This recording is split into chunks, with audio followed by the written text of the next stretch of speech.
اللهم صل وسلم وبارك على سيدنا محمد. عاملين ايه؟ وحشتوني كتير. دلوقتي بقى يلا بينا نعمل حاجة حلوة في البيت، بسكويت البيست كريم. طبعا بنلاقيه في المحلات السوبر ماركت وكده، فلقيت ان احنا ممكن نعمله في البيت وبأسهل طريقة وزي اللي بره بالظبط. طبعا بره دلوقتي بقى غالي، فممكن نعمله في البيت. وبصوا جواه بقى محشي شوكولاتة زي اللي بره بالظبط، والطعم هو طريقة بسيطة وسهلة جدا، مش تاخد منك وقت. تعالوا بقى نبتدي بأول حاجة. معايا دلوقتي هنوزن 150 جرام من الزبدة، وهو الميزان اهو. الميزان ده طبعا زي ما قلت لكم جايباه من عند المستلزمات الحلواني، بيوزن بالجرامات. ومعايا 90 جرام من السكر البودرة.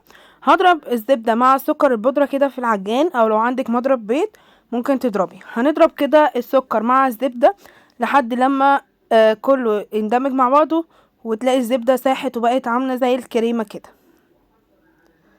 اهو. بصوا زي ما انتم شايفين، كل شوية كنت بعلي السرعة. لقيتها دلوقتي بقت كريمة زي ما انتم شايفين. رحت منزلة بالبيضة، بيضة كده نزلت بيها. وهنزل دلوقتي معايا 2.5 كوب من الدقيق، دخلته كويس جدا. هنضرب كل الكلام ده كده في العجان.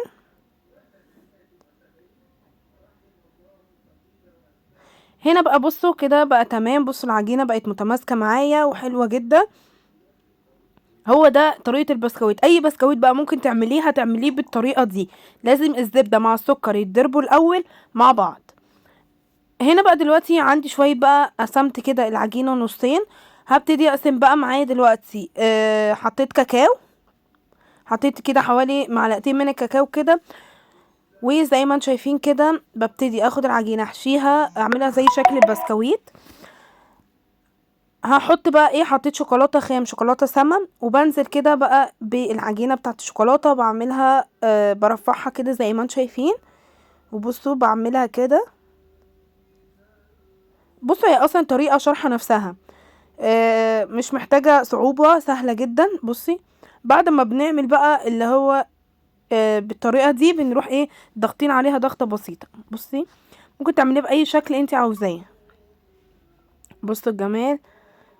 وحشيناها طبعا من جوه. واحنا بنعملها بالعجينه بتروحي حاطه شويه كده قطع صغيره من الشوكولاته السما اللي هي الخام. ونبتدي نشكل كده زي ما انتم شايفين شكل بقى العجينه. نرفعها كده زي الصنصال بالظبط كده، وتروحي عامله بالطريقه دي.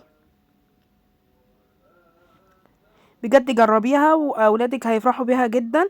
واصلا طريقه بدل ما تجيبي من بره تشتري بيس كريم من بره، يعني بيبقى مثلا ب5 جنيه ولا 6 جنيه وفيه 3 وحديات. لا انت ممكن تعملي بكوبايتين من الدقيق او كوبايتين ونص من الدقيق، هتعملي كذا كمية. بصوا زي ما انتم شايفين. وعندي شكل تاني، رحت مكورة عاملة عجينة بلون الشوكولاتة اهو زي ما انتم شايفين كده. ونعملي الشكل ده اي شكل انت عاوزاه اعمليه، بس النتيجة طبعا هتبقى واحدة.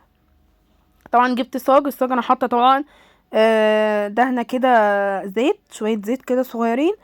وزي ما انتم شايفين كده الشكل النهائي، 2.5 كوب من الدقيق. بصوا عملوا معايا قد ايه، بجد بسم الله ما شاء الله، حلو جدا. وطبعا كل ما بتزودي دقيق كل ما طبعا بتلاقي طبعا الحاجات اعلى طبعا معاكي. طبعا اول واحده انا طبعا كنت لسه ما كنتش بعرف اعملها، بس ايه اتعلمت طبعا انا اعمل بقى الباقي زي ما انتم شايفين اهو. هنا بقى دلوقتي دخلتها الفرن، طلعت من الفرن، وابتدي بقى اقدمها معاكم. بجد طريقة سهلة وبسيطة جدا. والبسكويت كمان يعني ما تكسرش مني ولا اي حاجة، لا. كله ده بسبب طبعا الزبدة. لازم اهم حاجة بتيجي تعملي بسكويت زبدة وسكر بودرة.